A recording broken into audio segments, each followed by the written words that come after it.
So, good day, another vlog na naman tayo ng mga kabong, ano. So for today's video, meron tayong may nakita lang ako ditong very informative na content ni Papa Henry. By the way nga pala, no, si Papa Henry is a good friend of mine, no. Yung nasa branch ako dati, way back siguro 3 years ago, napunta yan sa branch para gumawa ng content, and may mga interview din ako doon sa channel niya, no. So itong content niya about sa may kinalaman sa credit collection. So technically may kinalaman sa CI, ano. So panoorin natin, maano tayo dito, tawag nito. Matututo tayo dito, no. Magbibigay tayo ng ibang yung medyo malalim na info dito sa ano na to, sa dealers info. By the way nga pala, magkape tayo mga kaibigan.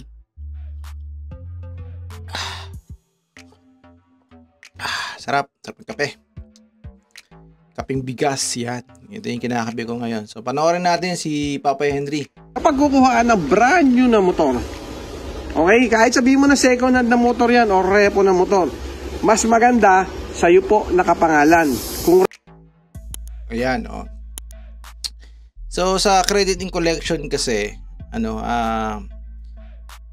well, ideally talaga nakapangalan sa nakapangalan sa kukuha, no? Pero in realidad dun sa industriya namin sa credit in collection, hindi talaga yan ang yung setup, ang nakapangalan diyan kung sino yung may capacity na magbayad.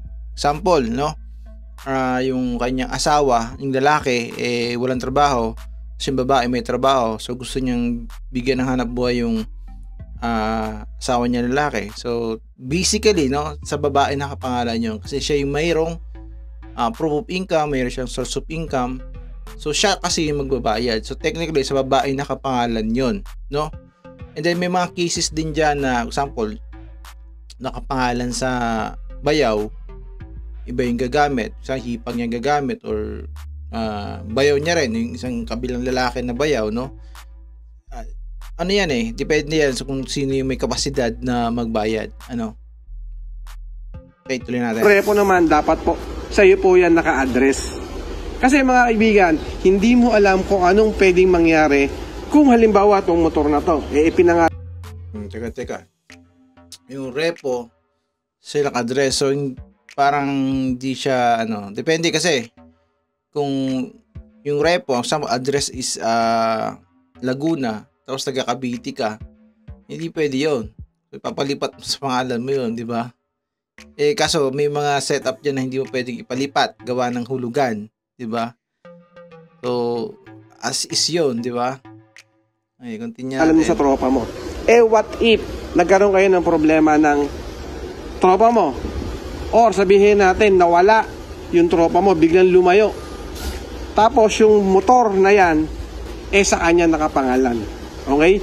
So kailangan mong So sa trabaho ko sa more than 15 years, almost 20 years sa industriya, may nangyari talagang ganyan, So sisingilin pa rin talaga diyan yung nakapangalan. So dapat first and foremost, alam mo yung responsibilidad mo bilang kumuha ng motor sa kasa, na ikaw pa rin yung habulin. So example, may ginamit na yung pangalan. So ang kakausapin pa rin dyan kung sino yung nakapangalan. Hindi i-entertain yan kung iba yung magsisettle. Nagkaroon ng problema. Yung iba magsisettle niyan, hindi yan i-entertain. Kung sino yung nakapangalan, siya pa rin talaga yung mag-aasikaso. Tulad itong sinasabi ni Papa Henry, no? hanapin, kailangan mo siyang puntahan para mapalipat sa pangalan mo yung motor na yan. Ngayon, halimbawa, hinuhulugan mo yung motor. Tatapos mo ng hulugan. Sino ang pwedeng kumuha ng original na ORCR? Walang iba po kundi kung sino yung nakapangalan sa motor na yan. Tama yun. Kung sino yung nakapangalan. Kasi siya mayroong legal rights doon sa unit. Diba? So, yung example, kung nawala na yung nakapangalan, problema talaga yung sino yung nagbabayad dun sa motor. So, dapat aware ka dun sa mga risk na yan, Okay, kung di niya tayo. Kung di nakapangalan sa'yo, wala kang karapatang kunin yung motor na yan hanggat walang deed of sale or walang kasunduan na pinapayagan kang kumuha ng motor. At kung sakali halimbawa, itinakas yung motor niya or humihingi ka ng kapalit sa mga inihulog mo kasi nga hinulog mo yan, tapos gumagamit kayo, hiraman kayo, wala pong pakialam ang dealer dyan. Labas po siya sa usapan ninyo na ganyan. Kaya pinapayo ko sa inyo mga kaibigan, kung sakasakali nakukuha kayo ng motor at hindi pa pangalan sa inyo, siguraduhin mo lang na sa anak o sa totoong asawa mo ipapapangalan yan. Kasi baka mamaya sa bandang huli, pagsisihan mo. May peke pala asawa eh. Si totoong asawa eh.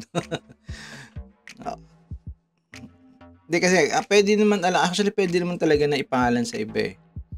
Kasi nga, ganito yan, sa crediting collection kasi meron tinatawag na limang C. Ang una dyan, yung character, yung capacity to pay, collateral, condition, and capital.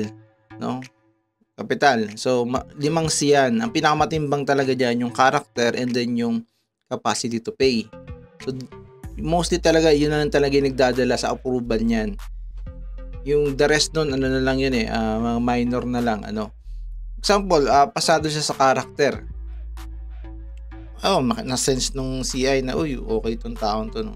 Pero bagsak siya sa capacity to pay. Pag kinumpute, numbers don't lie kasi. Pag kinumpute yun yung expenses minus, yung income minus expenses, so forth and so on, bagsak. Nakita niya na okay yung karakter. Kahit ako mismo, personally, sinasuggest ko na ipangalan sa iba.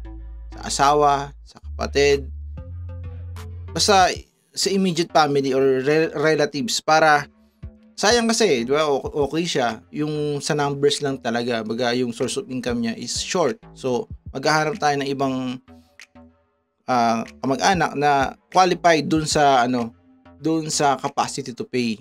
Kasi, ang kausap mo naman dito, yung nag-apply, yung mismong gagamit. So, sa character, pasado siya. Ipinangalan sa iba, pasado dun sa capacity to pay. So, igugo yun. Ganon. So, parang may idea lang kayo, So, meron nga tayong case or meron nga tayong ibang kakilala, may nangyaring ganyan. Okay? Itinakas po yung motor. After niya mabayaran, kasi ganito po yun. Kumuha ng motor pero hindi sa kanya pinangalan kasi nga po hindi siya qualified. Doon sa tropa niya ipinangalan. Ngayon, nakapangalan sa tropa pero siya yung gumagamit kasi siya yung nagbabayad. Ang problema, after niya mabayaran, kinuha ng tropa yung original ORCR. Kasi karapatan naman niya yun na kunin yung original na ORCR kasi po sa kanya nakapangalan. Ngayon, yung totoong nagbabayad. So, ito sa pagdating sa tropa magkaibigan, hindi namin sinasuggest na ipangalan sa kaibigan. Technically kasi wala silang blood relation, ika nga. Hindi silang mag-anak. Kung tropa lang, dinidecline namin yan. Pero may nangyari din ganyan. Actually, yung sinasabi niya scenario ganyan, dami ko na na-encounter na ganyan So, pagdating sa magkakaipitan, napunta pa rin kami sa by the book, ika nga na solusyon, no? Kung sino yung nakapangalan, sino yung siya yung merong karapatan dun sa documents, no? Although yung mismong physical unit nandun sa gumagamit o nagbabayad, pagdating sa bigay ng documents, dun pa rin sa nakapangalan. So, nagbabay the book kami dyan, ika nga. Ang hawak lang po niya ay Xerox at itinakas na po yung original. Yon ang masama at pwedeng mangyari kung sakasakali po tayo kukuha ng motor na hindi nakapangalan sa atin. At siguraduhin nyo lang na maayos ang inyong kausap. Okay? And then, syempre, kung halimbawa naman, mga kaibigan, na hindi kayo mapayagan sa mga ibang dealer, po lumipat na lang po kayo ng ibang dealer na pwedeng kayo yung maaprobahan. Kasi mas maganda po talaga na isang motor na kinuha ninyo o isang unit na kinuha ninyo dapat sa inyo nakapangalan. Especially ngayong panahon, mahirap magmaneho na hindi nakapangalan sa atin yung motor. Pwedeng magkaroon ng problema or pwedeng maabala tayo sa biyahe. Okay? So yun lang nga, inulit ko, paalala lang sa atin. So, yung sinasabi niya maabala, actually wala namang case yan kung hindi nakapangalan sa iyo, no? Ang mahalaga sa ruling kasi, no, sa kalsada, once na may lisensya ka, no, may naka-register yung motor, may side mirror ka, nakasapatos ka, walang initial violation, wala namang problema yun. Actually, wala namang sa batas na nagsasabi na kapag hindi nakapangalan sa'yo, hindi mo pwedeng gamitin, no? Tulad sa akin, no, ang tagal ko na nagmo-motor.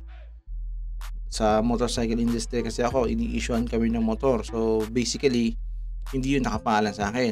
Sa hatak yun, no? Baga, ano yun, service unit. Tagal-tagal ko lang na yan. Wala naman ako naging issue, no? Mapa LTO, mapa HPG, mapa checkpoint ng police, traffic enforcer. Wala namang issue kung ano. Basta naka-renew siya, no? Yun nga lang, isang bagong batas ngayon na nagkakagulo kung dapat nakapangalan siya, dapat naka-transfer sa'yo. Ano yan? Yan. Kakaroon ng ano, ng tawag dito, chilling effect doon sa mga riding public, ika nga. So, yan, dami nagpapalipat na ng pangalan sa kanila kasi nga baka daw karoon ng hulihan. Pero tingin ko ano yan araw-araw sa kalsada siguro sa isang taon twice lang ako na swerte na yung 2 beses ako na checkpoint, ha. Once sa dami ba naman na nagmumotor ang mamonitor pa Mga kaibigan, hanggat maaari kung kukuha ka ng brand new na motor, ipangalan mo na sa'yo yan. Or sa totoong anak mo at sa totoong asawa mo, di ba? Real talk, yun. Bye-bye. Thank you. Totoong anak mo, totoong asawa. Ewan kung saan kumuha sa mapapahin din ng ganun thoughts, no? Sa ampon, pwede. Anyways, panoorin nyo yung mga content ni Papa Henry. Napaka-informative ng mga content niya. At, ayan, dito sa ano natin, sa crediting collection, okay lang na hindi nakapangalan sa'yo yung unit, ano? Kasi ang matimbang, sabi ko sa'yo, character and capacity to pay. Yung 2 factors na yan, kung papasa ka dyan, goods, ano? So, yun lang, kung may comment kayo or may kayong reaction, no, whatsoever, no. By the way nga pala, ako nga pala si si Bong, nagtatrabaho sa motorcycle industry sa matagal ng panahon, and then eto nagba-vlog tayo about motor, about politics, about everything na umiikot tungkol sa motor and sa mga buhay-buhay, So, kung gusto mo yung ganito mga content, consider to subscribe and hit that notification bell para notify sa mga future uploads natin. Yun lang. See you on the next video.